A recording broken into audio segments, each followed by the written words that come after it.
bringing you the latest news, game updates, insights, highlights, and everything Liberty Hockey. This is Rock the Rink, where Liberty Hockey lives.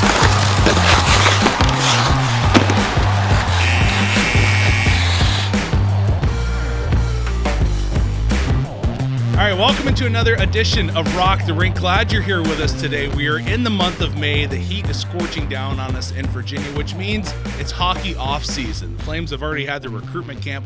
We'll talk about that in just a few minutes as Ben Hughes joins us. But leadership has been announced for the Flames, and they are going with the hard worker in Sam Feemster. And let's get your thoughts. You see him all the time in the weight room. We all see what he does on the ice, but talk to us about Sam Feemster off the ice. Well, we'll start really quick with the great and wise prophet of Liberty women's hockey now, Mike Morrison, who years ago, Wise prophet. saw those two names together. But they saw Sam, Coach Morrison saw Sam working on the ice by himself, and I was talking with Kirk Handy, and he walks by and goes, "Hey, who's that?" and says, "That's going to be your captain one day."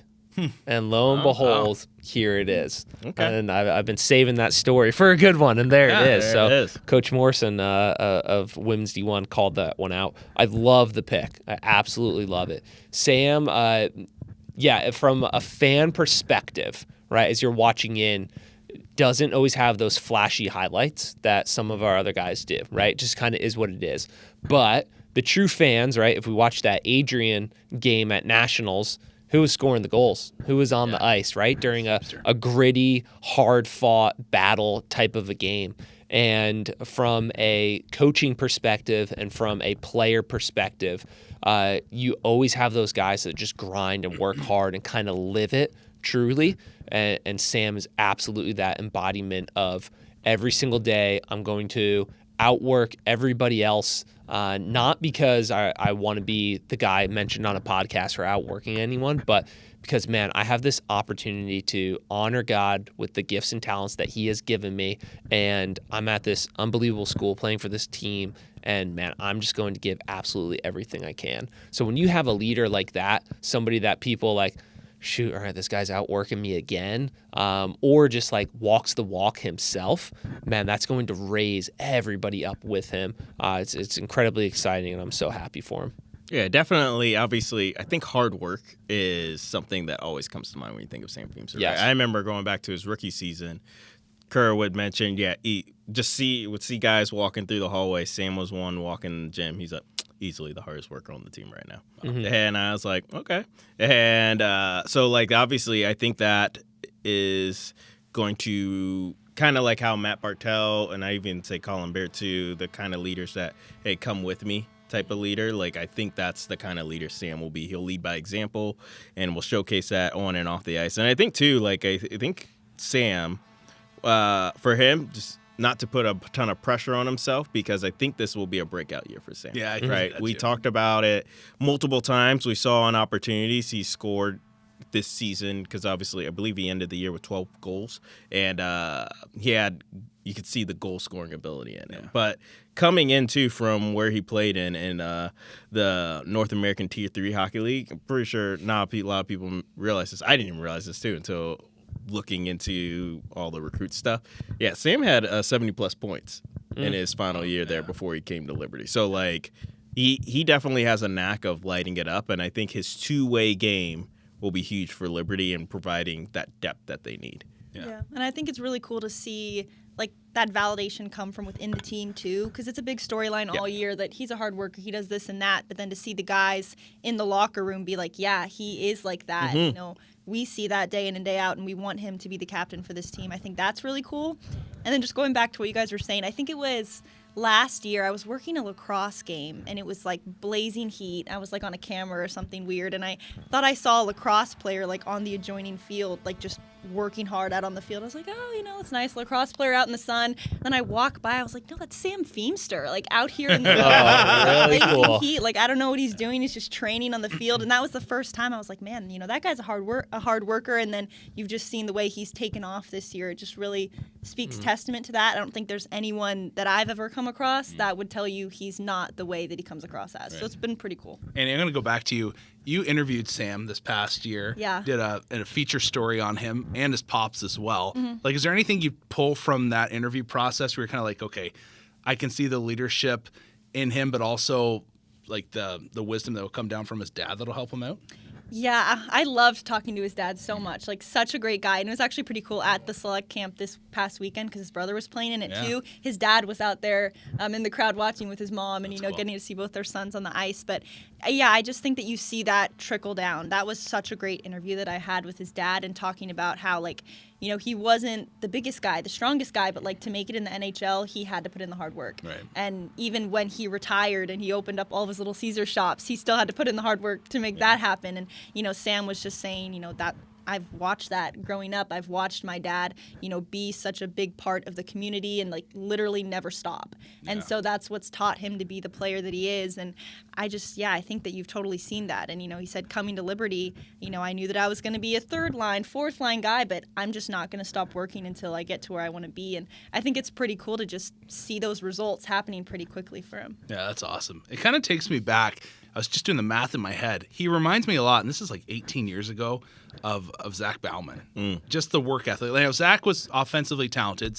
Sam is as well, but they weren't like the go-to weapon on the team in terms of scoring. Now, hopefully Feemster does not have as many PIMs as Zach Bauman did in his Liberty career, but there's a correlation there of just the work ethic and kind of taking the team by the back of the shirt and dragging them with you. Yeah, and like how Annie said, this is a team that voted him to be the captain. And which I he love. was not you could tell when it was announced he was not expecting to be named captain, which is awesome. And like it was like he was humbled too. So like it was good to see. Mm-hmm. We'll have to talk to Kim Jameson, try to get a nice NIL deal for Sam, body by Caesars. So, that'd be fantastic. Yeah. Wearing A's this season will be Jacob Kalendijk and Truett Olsen. So 2/3 of the Flames' top line will be wearing alternates. And I think that kind of makes sense, right? Jacob is one of he is the lethal offensive weapon on this team. And then Truett, another hardworking guy. He has offensive skill to his game as well, but it kind of fits that mold of just work ethic. Mm-hmm. Right. Yeah. To go back to, I think I shared this on the podcast, a wonderful chirp session that the boys had one day of who's blue collar and who's not. Like who's like a guy that's gonna block shots and grind and everything like that. And Jacob Kalendijk in his free time like lays concrete and just does like hard manual labor just to stay in shape, I guess. And just when you have guys who just like are nonstop, just great leaders on and off the ice, it really goes a long way for the team culture. It reminds me of like the Don Cherry movies they're on Amazon Prime. They're a great watch. It's either The Wrath of Grapes or the Don Cherry story. Well, Keep Your Head Up, Kid, Part 1. But that's what he would do. In the off season, when he wasn't playing in the AHL, he'd go back to Canada and work construction for the entire summer just because it is hard manual labor and it kept you in somewhat of hockey shape for that time of life. So that's fun stories. It worked for Rambo and Rambo 2. It was Yeah. hard construction. Well, they sent him back to Vietnam. That's what America needs. Yeah, exactly. Well, hey, earlier today, Ben Hughes stopped by and chatted with the crew about the Flames Recruitment Camp. Let's take a look. We're pleased to be joined now by men's D2 hockey head coach Ben Hughes. Coach, thanks so much for joining us again. Great to have you back. Yeah, thanks for having me back. It's quite an honor. Yeah? Becoming quite the regular. Right? Attaboy. Yeah. We love it. And I know you just came off a really big weekend with Select Camp. I mean, you have a really big hand in everything that goes on with that. Could you just walk us through the weekend, how everything went, your big takeaways from it? Yeah, absolutely. Well, first, Brett Berthume did quite a bit of the heavy lifting this year, and so I'm really thankful for everything that he had done with all the logistics. It's easy when you get to, at some point, just kind of show up and do the hockey stuff. Like, you should take a moment and realize there's a lot of other things that go into play with a weekend like that. So I'm just super thankful for Brett and his influence on Liberty hockey as well, and Brooke and special events. So there's a lot of people.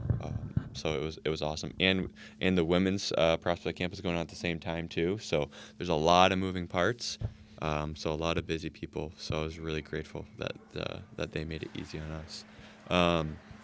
Big takeaways for us were, our focus is, hey, let's make this the best experience possible for these for these recruits and for their families. And so I think that was the big heart for us this year was, let's do it while our players are still here, while the school is still going on, while we can have them go to a class or just experience it a little bit deeper of what it feels like to be a student here.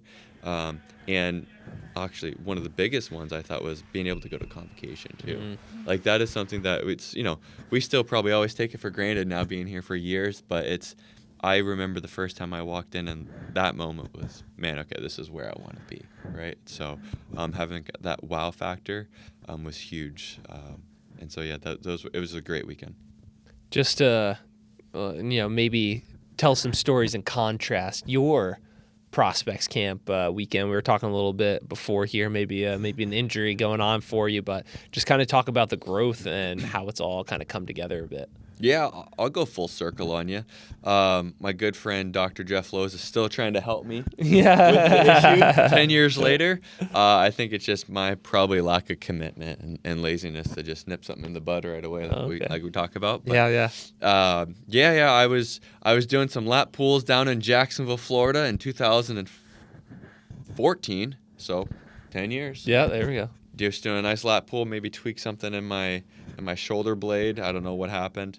And the next day, drove up 10 hours north to Lynchburg, Virginia. And I got to town. And the context is, all right, this guy is older. This guy's, 23, but that's old. Yeah. Our area of expertise, I guess, with recruits. And so I got that umbrella over me already. I haven't played in 2 years. Yeah. And I show up meeting everyone like this.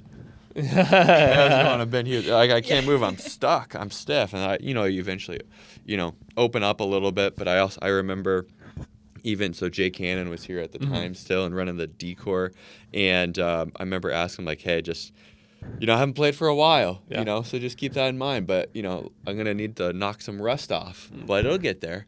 And he proceeded then to, I think, our group that we had 4 defensemen that we ran on the team. So if you know anything about hockey, you're running 4D on the whole team, and you haven't played for a couple of years. That's hard, and you can't move. So that was a great weekend. Yeah. Great weekend for me personally, but it didn't matter. Even meeting the people and the coaches and the environment is a no-brainer, and it's where I know God called me to be.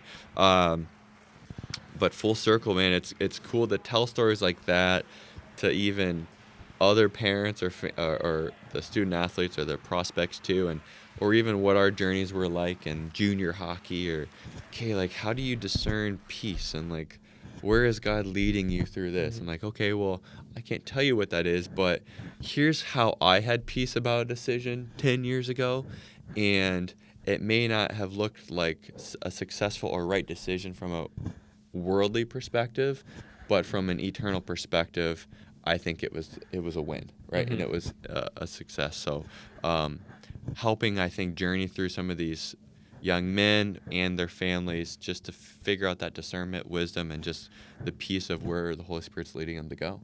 I love prayerfully, it's liberty, So. Yeah.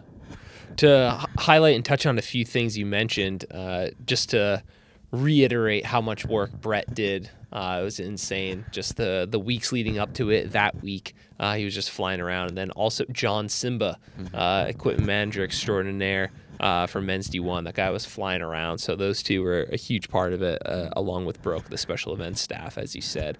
But can you imagine going to that final convocation and then having the president of your school, Don DeCostin, giving that kind of address to everybody, and what a wow factor that was. I know I had a lot of players on the women's and the men's side just comment on that, like, hey, what'd you do today? Oh, we went to convocation. It was crazy. Never experienced anything like that. So kind of just touching on when we bring these guys in, we're not just trying to evaluate them as hockey players, but we're also trying to give them the whole kind of Liberty experience. I know there are a lot of parents here. Can you just touch a little bit on that? Maybe some of the other things we kind of want to highlight, just, aside from the hockey and all that entails. I mean, you touched a little bit on that already, but any other things, any other details for us? Yeah, absolutely. And a quick story. I was leaving convocation, and I didn't see some particular guys that we were hoping to come to. Yeah. And I was like, oh man, I feel like maybe a missed opportunity. And then I kept walking up the stairs a little bit more, and then I saw him like, oh yes, okay, Yeah. we might get him now. Like Yeah. in my mind, like it makes that big of a difference. And so much so too that another player that we were kind of interviewing after the weekend a little bit of wanting to come here or not, he made the comment that he doesn't even know who his school's president is. It's a male, female, or and not to say that's the end all be all, but to have a president like who we have, and then to be able to preach the word and call into action like how he can too is special place. I think making sure that the student athletes and the parents know holistically that we genuinely just care for them, whether it's doing the things that you're doing, right, in the weight room, and hey, yeah, we want to get you strong and fast, but your role, how can I make you a better hockey player, and making sure other recruits know that, and it's not just, all right, we're going buys and tries today, and yeah, we can get you stronger and faster, but how can we make you a better hockey player? What's your ankle mobility look like for your stride? All of that take into consideration, and your staff too. So making sure we highlight different aspects like that, because I think that also separates us from a lot of other programs too. Our academic staff as well, so making sure it's holistic. Our athletic trainers, our spiritual development. I mean, you name it. So I think all those different aspects of what our department can bring value, and just to create, really just more value for them in that support system. That's a true athletics department fashion.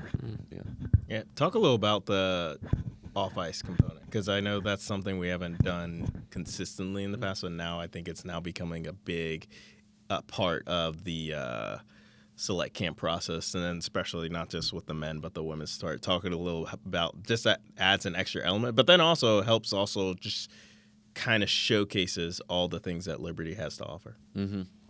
Yeah, absolutely. I think specifically with some off-ice testing things, I think it's always fun to on our end of things to get creative, right? Change things up a little bit too, or we see we're watching the NHL or NBA, whatever, draft, and they're talking about the combines, and they're doing stuff like that, and then other junior leagues have started doing combine testing too, and so man, how cool would it be if we can kind of, because I think we're getting to a point where the more minute details are starting to matter, I think, with the type of players that are coming here that we decide to choose for our team as well. And so you're kind of going, and not to say this is not as important as this, but you just slowly start to that evolution of growing it and making it go, how can we go deeper, right? So I imagine, so there's 5 years ago, I'm running the prospect camp, right? And doing all these logistics, and now with our growth and with our success, now we have someone else doing it, and now I can dip into more of deeper stuff over here. That allows Chris to go into deeper stuff over here. So the more we're growing, the more we're adding our team, the more we're adding good people who are self-motivated also, which they all have been, the deeper we can now all go. In different areas of academics or athletic training or spiritual development or strength conditioning. So it's really cool. It's a special time, I think, to be here. And it's, we've been here for 10 plus years. And so I think we all understand that and see that kind of trajectory for it too. Yeah, and how much have you seen it just kind of transform the program in the time that you've been here, now that you guys can focus on the more minute things and everyone's just working year-round, all the recruiting guys doing such a great job? How much have you seen it change the program?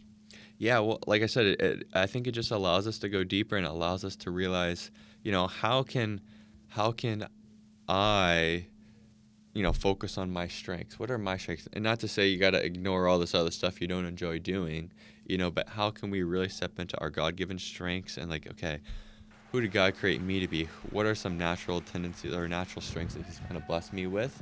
And I believe he has brought other people into my life who I'm maybe not so good at some of this other stuff. He's like, people that are working with me are much better at some of the logistics or scheduling or communicating admin stuff on the back end, or whatever that is. So we all have different strengths and weaknesses. So I see just our whole department just kind of filling each other's gaps.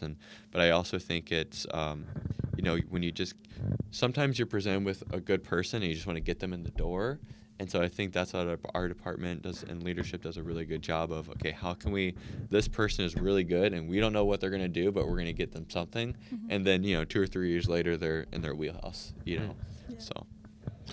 Let's get specific here. Let's give the fans what they want to hear and what they're showing up for.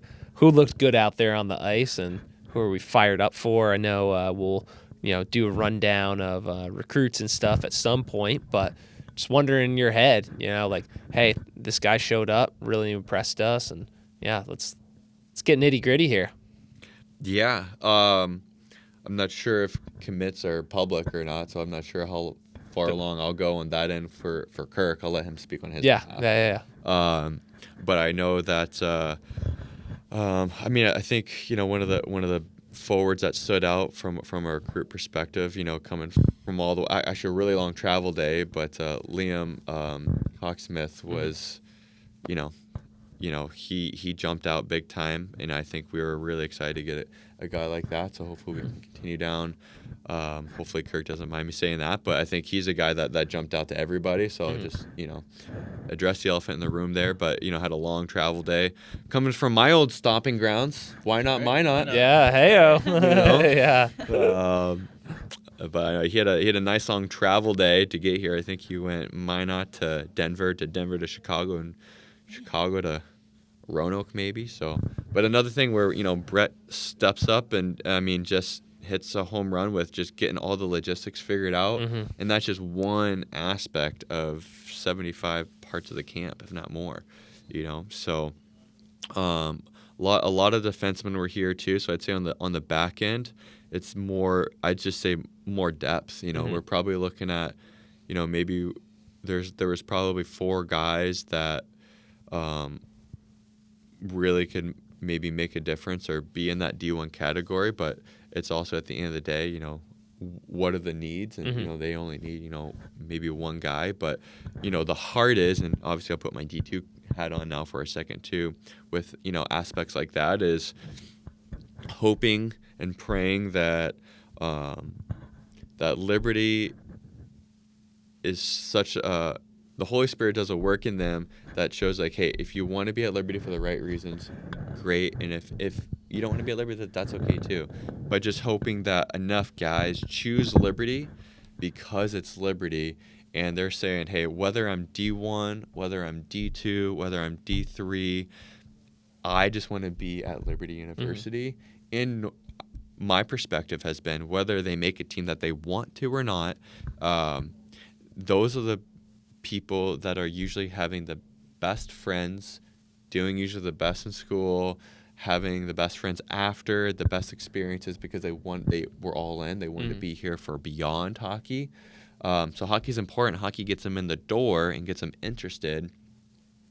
But I believe the environment and the culture maybe keeps them here and allows them to dig in a little bit deeper too, and does a couple of victory laps like what we do, when we stick around, So, exactly.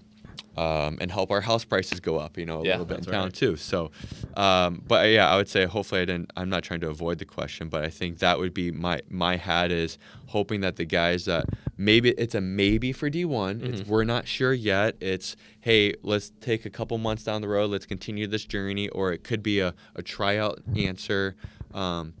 My prayer is that those guys come, and if they make D1, because they have in the past, look at a Nick Pomerleau, who he was the leading scorer defenseman in the NCDC, so that's a Tier 2 leading scoring defenseman on his team, called me. I was in the parking lot of Green Hall this time last year and says, Coach, I'm just all in, whether it's D1, D2, I don't care. I just want to be at Liberty University, right? then you fast forward and you guys know the story. You guys know what happened, right? Right. Like, he looks good at tryouts. They need one more spot. It's an extended week. He didn't play one single game with D2, and he's on D1, and he's running their power play a month later. Yeah. Right? Same thing happened with Nathan Cox as well, too. And I can go down the list. So just getting people that want to be here for the right reasons, whether it's D1, D2, D3, and usually the right thing works out for them. Is there a guy out there that you're like, oh yeah, he reminds me of a younger Ben Hughes? Oh, That's all right. Wow. How young we talking? Wow. Well, not to pump Ben's tires. Like he said, he was like stiff. The Yeah. rust fell off because, and Ben doesn't probably realize this, he was actually one of the top scoring defensemen during his tenure in all the ACHA when he played men's D1. So, Oh. real quick, yeah. Well, and You're gotcha. I will receive that. Thank you, Pat. My phone's over there. I wish I could show the audience, but I'll send this to him, and hopefully he can hear this shout out too. A big part of that, I'll ride this guy's coattails, but a big part of that year one success is Luke Hannon. I had to find him. Someone had to give him the puck. That's right. All right. But and I only say that because it was 3 weeks ago.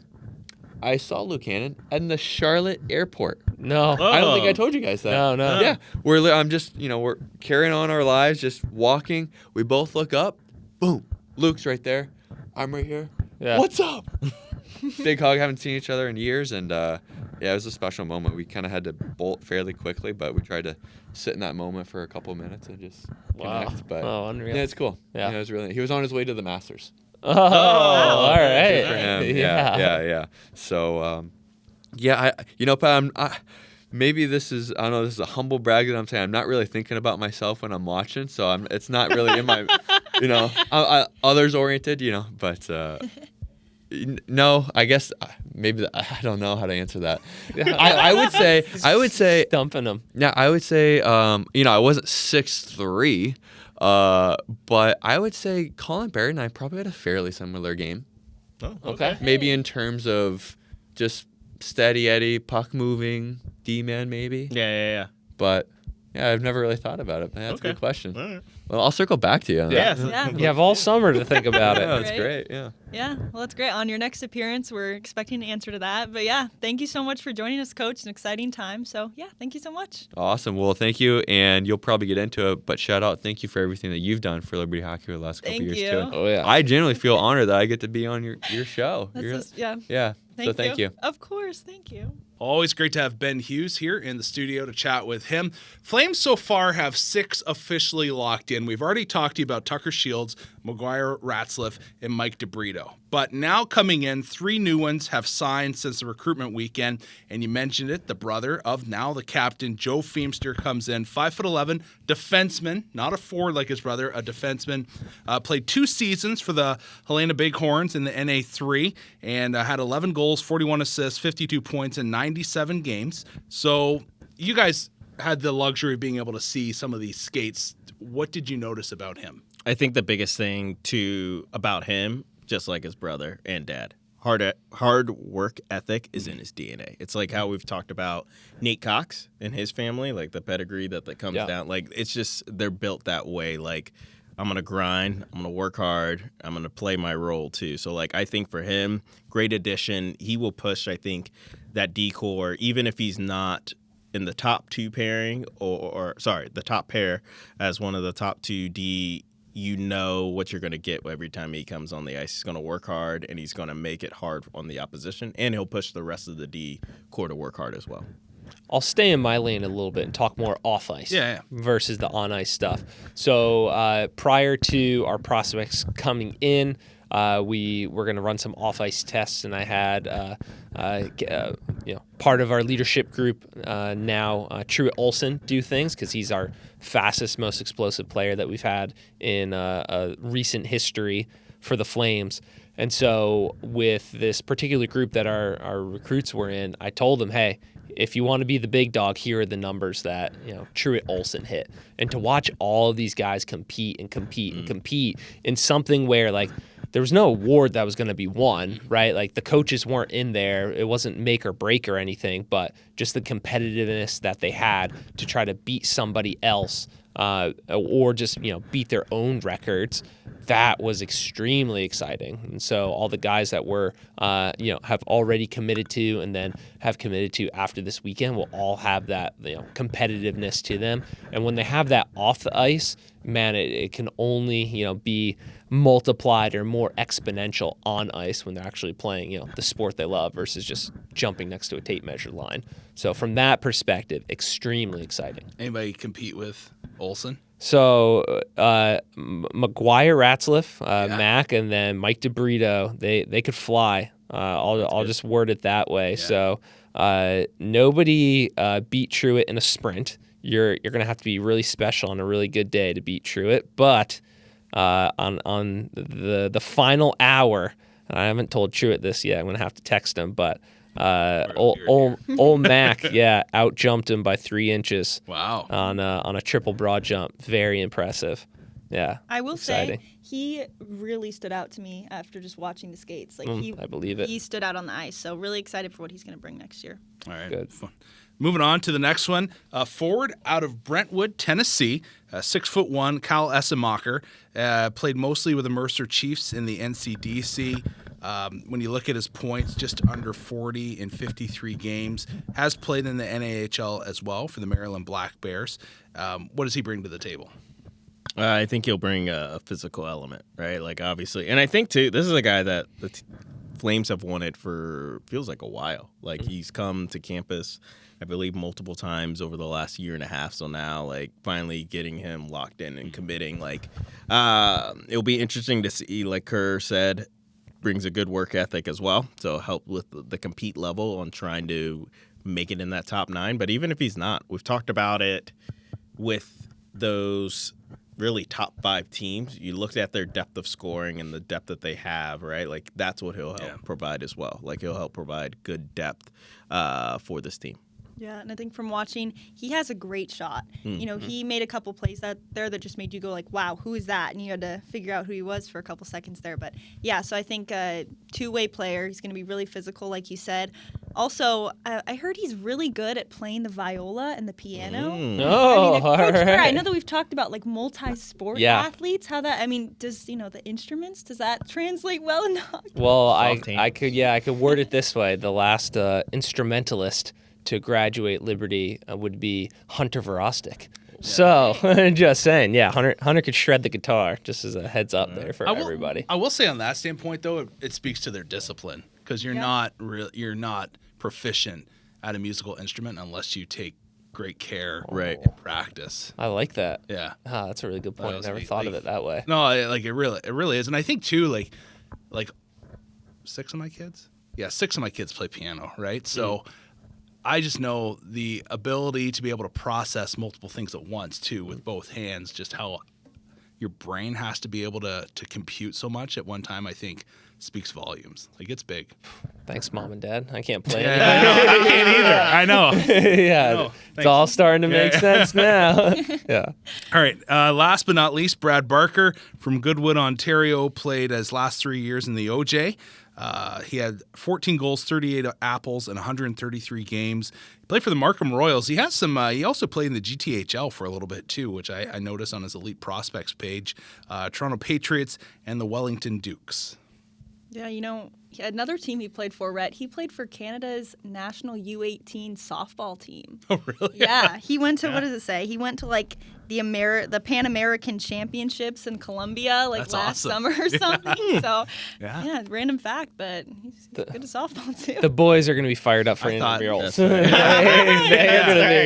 Oh, we got a ringer now. I thought you had to be able to hold like a cold beverage in one hand and play softball with the other for leagues. Like, no, just kidding. But it's in one of our groups. There's a player with a badminton shirt on, and I was trying to like explain to my my staff that I had there of like, that's how you could spot a Canadian, because that's That's true. they're like, oh, I had Okay. no idea. I was like, oh yeah, in Ontario they love themselves some badminton. But what I'm excited for with Brad, unfortunately I didn't get to fully test him off ice, but from first appearance it's like, oh, all right, here's a big boy. Yeah. Right. So being able to just have a physical presence out there, it is what it is. It's part of the game. So excited for that element that he can kind of bring to it. Really, really quick. Can I tell you a quick softball story? Oh, And I'll tell always. you. Of course. When I was like, I don't think I was a teenager yet. I remember I was like 11 or 12, and my brother and I in the summer would just go play like softball, like pick up softball in Canada. And I remember all these farmers are just like tearing it up. You can get the idea while we're playing. And I remember watching this first baseman play the entire game with a cold one, like in his throwing hand. It was amazing. But Buddy was making plays. Yeah. Like he would just like, he had the knack down for setting it down, make the catch and throw. And partially why he played first too is just so he could, it was less throwing involved, but he was a special talent. I'm not saying that Brad Barker is this guy. No. I'm just So saying- he plays first base though. Does he? Yeah. Maybe it was his dad. I don't know. But no. Anyways, just fun stories. You were on the way. No. We had just wrapped up. Yeah. My apologies. Still 6 guys have locked in, right? Right. How many more do you see coming after this? Probably anywhere from another 4 to 6. Wow. Yeah. Okay. So Because I think they'll try to bring in at least one more defenseman. yeah. Definitely a goalie, maybe 2 now. And then, just rounding out the forwards. Because now with all the forwards that have signed, there is another forward that I think they're waiting, but they're pretty sure he's locked in. So that'll probably get announced in the next week or 2. We'll announce it the next time we do one of these. Gotcha. But, you have enough forwards now to build your 4 lines, and you have an extra skater, right? So, and now also signing Joe, you have enough defensemen for 6, and I believe an extra skater as well. So now you're kind of locked in in the spots. It's now you want to continue to bring guys in, because like you got to think of where Liberty's been too the last really time. Or years, right? 7 straight years you finished as a top 10 team. Yeah. And then you look at the last few national tournaments, you have finished, you've made the quarters, then the Final Four in 2021, quarters again, Final Four, quarters this past year. So that's the last 5 national tournaments for Liberty. You are now looking at, okay, with these guys, who's going to help us get to that next level? Yeah. It's not about now finishing in the top 10. It's about now consistently not only making the Final Four, that's the expectation, but also making it to the ship. Just touching on that, like it's been really fun being part of Liberty men's hockey from the transitions of, all right, top team, consistently top 10, and to consistently like top 5 for the most part. Top 8 if we view it from a quarterfinals type of perspective. Yeah. But it's been extremely exciting. There's been so much hard work from so many people behind the scenes that we never get to see. Fortunate that Coach Hughes is also a recruiter for us. He touched on Brett Berthume and just the work and the effort that he puts in. But it's really camps like we've had this past weekend and bringing in guys like we are going to be just makes it fun, makes it special.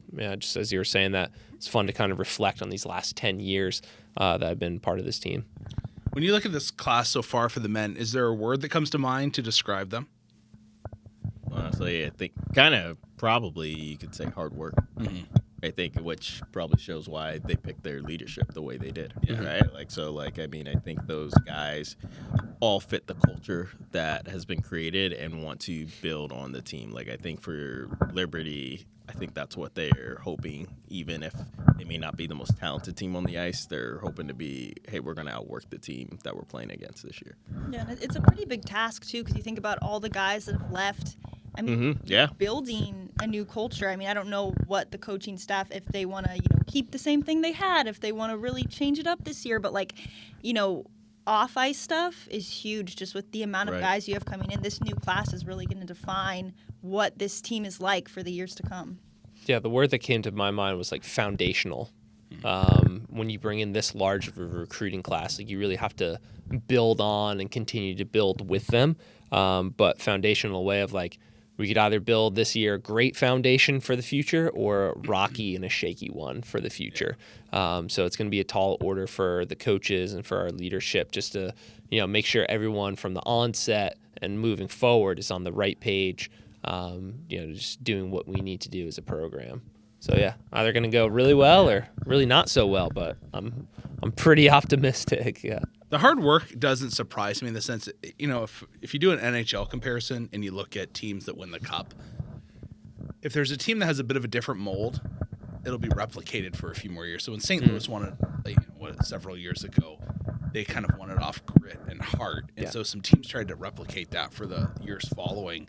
And so this past year with Adrian, I think of them as work ethic, right? Mm-hmm. They're not, they are skilled, but there's not guys out there that are toe dragging and doing the Michigan and whatnot. They win through just waves of hard work and being on the same page. So I'm not surprised to see that influence how Liberty is recruiting to a degree because, for lack of a better term, you look at the first round of the playoffs right now, in some areas, my beloved Leafs, they're just getting outworked, and you can have all the talent that you want, but hard work ultimately, I think, wins in the end of the day most of the time. Mm-hmm. And so I like this direction. I like it. I'd rather have a guy that scores 15 goals and works extremely hard than somebody else that has 25 that coasts. Yeah. That's just the key in it all. Yeah. Maybe I need to switch up what I'm doing in the weight room. I've had a few opportunities to hear from the St. Louis Blues strength coach the year they won. He's like, yeah, the whole staff just kind of sat down. We kind of knew what kind of team we were. We were going to dump it in and then just smash everybody as hard as we could every game. He's like, so I just got them as strong as I could and be able to withstand that. So who knows? Maybe I got to switch my style up in the weight room. Yeah. Well, that's be fun to watch. We'll talk more about it as more names trickle down and sign with the Flames, but exciting times here for Liberty. All right, we move on now to the Lady Flames, and again, there has been new captains announced. Brielle Fussy is going to be wearing the C this season. When we take a look at the alternate captains, Haley Battles, Zosia Adamek, and Emerson Oakes will be wearing the A's. Yeah, I love each captain they named, right? I think each of them bring an element to the game that you are like, yep, that's a good call. And I'll be honest, too. I think this upcoming year, you need to have an all-captain line. Oh, I think you need to go back to what it was their freshman year. You put Battles, Fussy, and Adamek back together. Okay. Right? And I think that will be your top line that sets the tone. Right? I think so. They all bring a specific element, and they also bring a good two-way game. So, that's a line kind of, well, really now you could say now they're getting to that level because of their experience. But remember Bradford, DeMerchant, and Fair? You knew they were consistent, steady, great playmaking offensively, good on the back end. Now, I'm not saying these ladies are exactly a replica of that, but it does give you it reminds you of that, and it will be a constant steady of setting the tone, I think, this year. And then Emerson Oakes, she knows her job, right? Her job, she's like, I don't need to score because, well, look at who's in front of me. Mm-hmm. So, but she's a great, steady defensive, stay-at-home defenseman presence for the lady, so good to see her being one of the A's as well. And I think it's good that, she's an A as a junior now, while the rest of them are entering their senior year. So it's wild. Don't get me wrong, I love the men's team, but I definitely get more nostalgic with the women's team. And as you were mentioning that line back in 2022 when they were freshmen together. At nationals, I can still remember just certain plays that each one made. Brielle picking up the puck, backhand, forehand, pass across the crease to Haley for a goal. Zasha, I think we were on a power play. I think maybe the puck got rimmed. She picks it up and just calm, smooth, pass to Unique right in the middle for a one-timer goal. And just to see and kind of remember these young girls come in and now they're seniors and their evolution of taking over in a leadership perspective. It's awesome. It's a ton of fun and absolute playmakers, absolute just hard workers on and off the ice for those three. And then for Emerson, just your classic athlete that you need and that you want. Off ice, just does everything so well, and then when she's on the ice, everyone has those those D that go out there and you're like, okay, like I can kind of be like calm right now, and she's done such a phenomenal job these last couple of years playing alongside Aislinn Stretch, and she's just going to give that constant, consistent performance out there. And then too, like that's what you want from leadership, just being steady, being very consistent. And then all four girls, just likable too, right? So I imagine the locker room culture is going to be great, where everybody can come up and have their own way of relating to one of these four. And it'll be another great year, and very excited for Brielle being able to wear the C for the Flames. Yeah, I love the difference in personalities with this leadership group. Yep. You know, Brielle, I mean, when I watch her on the ice, she's intense. She's in it. Very, yes. I love seeing that. And then, but Haley Battles is just a big ball of energy, just on and off the ice. And then Zasha, calm, like you said. And then Emerson, kind of the same way, just consistent, does everything the right way. So it's a fun leadership group to look at. And I think it's good to have that, to have those varying personalities that, really make the locker room special. So I think it's going to be a really fun group to watch this next year. Yeah, it's going to be a lot of fun to watch. Lady Flames also held their recruitment camp as well. Any hot stove-worthy notes coming out of that, Pat? I think for them, like, they're hoping, obviously, I think Chris Lowe's has an idea of girls he's trying to sign, but they did a good job to mixing with the women's D2, and like they had a couple skates together before they split off. So I think that's good. That, for me, their recruitment camp was more about the future, not for necessarily as impactful as this upcoming year. But I know for both teams, like, there were girls there that they're like, oh yeah, maybe in a year or two, like, we're going to be looking at signing this girl to bring her to be a part of the Flames. I'm getting tied up here. No, that's fine. Yeah, incoming recruitment. Yeah, there you go. Yeah. Thank you. So but like, I mean, especially I think Rena also talked about it. She saw like two girls in her skates. She was like, yeah, if we can sign them, like, those are girls that will help get us out of pool play. So like, and to the Final Four, and so like, and hopefully dethroning a Canadian school. Right? They've taken over. Yeah, I think on the women's side, there's especially for Rena, some potential signings that'll come from the future, and then on the women's D1 side, it's not like there was a plethora of players like aging out of junior like on the men's side. So as Pat alluded to, these would be recruits for years down the road. Gotcha. But all in all, from an off-ice perspective, a little bit of speed. So I was a little fired up about that. That always gets me going. Yeah, that's huge. Yeah. Was there a lot of because obviously don't see them off the ice, right? Like you do. Was there a lot of girls that have already signed that were coming back for another visit? Like we've talked about Haley Lee, Presley Ellis, Chloe Lansbury, Brooklyn Adams, and we're going to talk about a couple other girls too. Like were any of them at the camp as well? No. Okay. Yeah, no, not like on the men's side. Okay. Because like for a lot of these girls, they're probably still in school and whatever else. Okay. And recruit visits at this point aren't as just don't make as much sense as a guy whose junior season just ended and now I'm just hanging out at home with my parents for a month type of thing. Good point. Well, Pat, you alluded to three more signings. We take a look at here. Isabel Peltier, defenseman from Moncton, New Brunswick.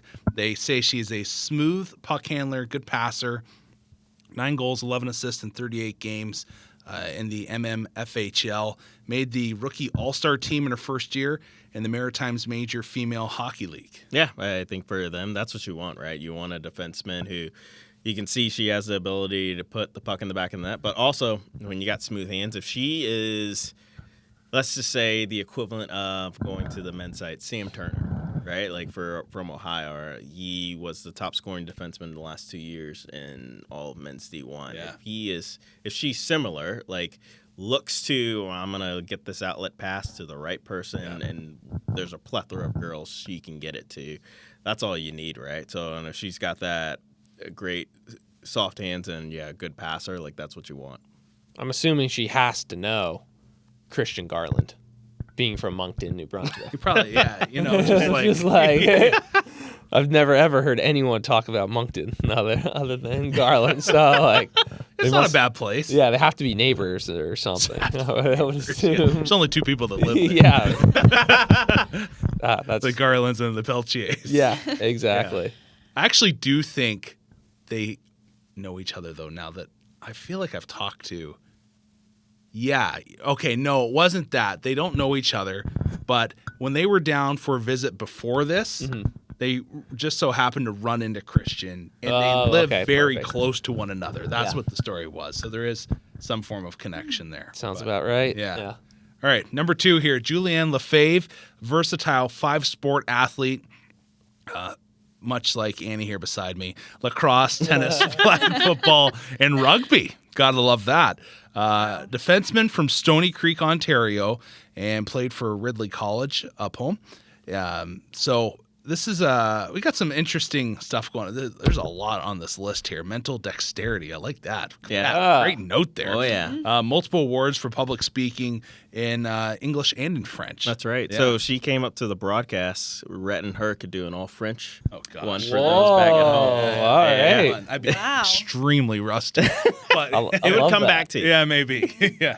We should look into that. Yeah, Like that'd in be the fun. UFC, they always have like an Asian broadcast, a Hispanic broadcast. Right. Sure, yeah. Yeah, we could have the You go English on and the ESPN French Plus, you version. just choose your. Oh, that's right. one. Yeah. Oh, all right. Yeah. That'd actually be kind of fun. I'm learning a little French myself. Yeah. Throw me in the mix.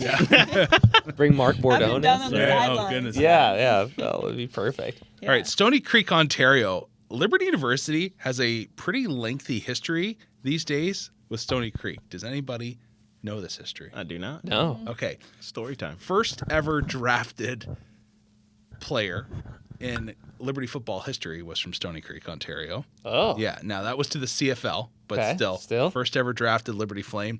And then Ian McCaw, I believe, is like he has Burlington, but Stony Creek is just south of there. I believe he's actually from Stony Creek. Okay. Yes. Okay. Yeah. So like a Haley Battles, I'm from Nashville, but really from. Yeah, not quite that. Yeah. I'm from Nashville, but I'm actually from Chesapeake. Yeah, Chesapeake. Yeah. Totally different state. Yeah. And then also there's been a couple baseball players. Like we've had a fair. I don't know what it is about Stony Creek, but it is like a pretty small town. Like if you blink, you miss it when you drive through. On the Queenie, I believe it is. But they've had a lot of athletes come through. We've had a Liberty baseball player that's been from Stony Creek. I believe there's been a basketball player as well. Wow. Yeah. So, yeah. Something in the Just water kinda- there. Yeah. Steve Yeah. Kearns is the name of the first ever football player that Liberty got drafted. He went on to play for the Ticats, and I believe he still is the chaplain of the Hamilton Ticats as well. Oh, wow. Yeah. Okay. So, yeah, fun stuff. Wow. And then last but not least, Victoria Koo, forward from Logan, Utah. She's now going to have an NHL team to cheer for. Exciting times for her. Oh, yeah. Transferred from NCAA D3 Nicholas College in Massachusetts. 3 goals and an apple in 22 games. And so another defenseman that joins the list. So when you look at this group here, we have, I believe it is 7 names on this list that have been locked in for sure at this point. Is there more still to come? Yes. Okay. Yeah, which is kind of crazy to think. Yeah, that's a lot of yeah. bodies. Like, especially over the last couple of years, right? Not as many. Like now, I think they brought in just as many girls they've brought in the last 2 years. So and it's funny talking to former assistant coach Forth. He was like, sometimes you just go in those lulls, right? Like he's like, and he remembers recruiting a lot of the names on this list, right? Like from back when he was still coaching the team, because they would come for a visit, but he knew they're not coming until another year. So it's just how it happens. And I think bringing in, touching on Co real quick, being a D3 transfer, Liberty hockey, in particular the women's program, has had a lot of success from when they've been able to bring in someone from the NCAA ranks to help fill in, like Carly Glover, Sasha Adamak. They've been impactful players, so you expect her to help add to the depth too. And I think that's good. That was a thing you felt like Liberty was missing this year, right? Like they were just missing consistent depth through 4 lines, and I think they're getting that now. Yeah, I think the 6th year COVID year really kind of screws things up a little bit. Right, so exactly. I think having this large recruiting class probably won't be the typical, but you just got to fill fill in some slots that have been opening up as girls have finally graduated.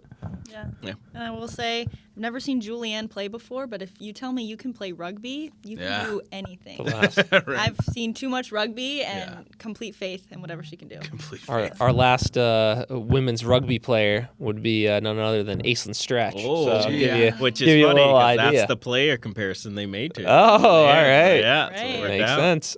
Well, exciting times. Before we go, fun little tidbit coming out of a former Flame, Matt Cruikshank, just named head coach of the Atlanta Mad Hatters in the USPHL. Yeah, huge. So I think that will be an area where Liberty will start trying to pull some recruits from. Yeah. But yeah, obviously I think Cruikshank, if you know him, great guy to get around, and obviously knows the game very well. So like I think that's a great pickup for the Mad Hatters. Yeah, and I got to speak to Matt on the phone last week, and the only thing that could pull somebody away from the wonderful city of Wilmington, North Carolina, as President Costin could share with you, is just the calling of the Lord. And so just between Matt and his wife, they had talked previously of if we were to move somewhere, maybe Atlanta. And then just as God would have it, the road was kind of paved for them. So just really, really cool story of how it all kind of transpired, went down, and very excited to have, just Matt and his faith and the leadership that he'll bring infused into junior hockey. Was he coaching before this? I'm not sure what he was doing in Wilmington, but he has coached. He was the assistant coach of men's D2 for a bit. Yeah, I realized that. Yeah, I Yeah, remember that, but I didn't know if he had been coaching in the junior ranks before he gets the head coach job. Yeah, he might have been assistant coaching somewhere, but I can't say I know much about that background. Oh, it's exciting times for him. It's gonna be great. It's great to see. Great to see. All right, Pat. According to you, we might be talking to the new captain of the Flames next week. Yeah, hopefully. Okay. Yeah, and then obviously we still need to bring on Kirk Handy. Yes. For his address. State of the Union address. Yeah, Exactly. where we at. And then also would like to bring in the women's coaches as well, talking about their seasons, hosting select camp, and especially Rena Leon talk about what recruits she's got for her. So It's gonna be fired up. that's right. Nice. Exciting. No one gets times. fired up like Rena. Yeah, we got Annie for another week at least Yeah, before she more. heads back west. Yes. Yeah. Back away. Yeah, She'll be itching to get back here. she will be. She will be. You know, everybody loves to leave beautiful California for Virginia. That's right. Yeah. Annie, really quick, I want to ask you, are you okay so far with the draft, the selections of San Fran? Like, it's done now, but like, were you happy? They had me worried at first when they took a Okay. receiver in the first round. Yeah. I was like, what in the world? But then the next day they made up for it. And a line. Yeah, I won't lie. I was very upset after the first pick. Oh. Yeah. Not because of who they took, because I was like, oh, yeah, okay, he'll be a depth receiver. Yeah. I was mad that the Bills traded with the Chiefs, and then they took the receiver the Niners were going to Oh, right. Xavier Worthy. Yes. I couldn't believe what the Bills did. Well, I didn't even really. I don't know. I just feel like the guy we took in the first round wasn't even. I just, there was a little high for him, and I just feel like I don't know. Shanahan likes to pick those guys he sees something in, and doesn't always pan out that way. So I just, true. Yeah. Cooper DeJean was right there, and Kool-Aid McKinstry. That's But anyways, that's a good point. Yeah. Yeah. Gene. Yeah, he's an Eagle now. Yeah. he's an Eagle. Well, anyways, that's Feel a little bitterness. yeah. All right, we'll be back next week with more Rock the Rink. We'll see you then.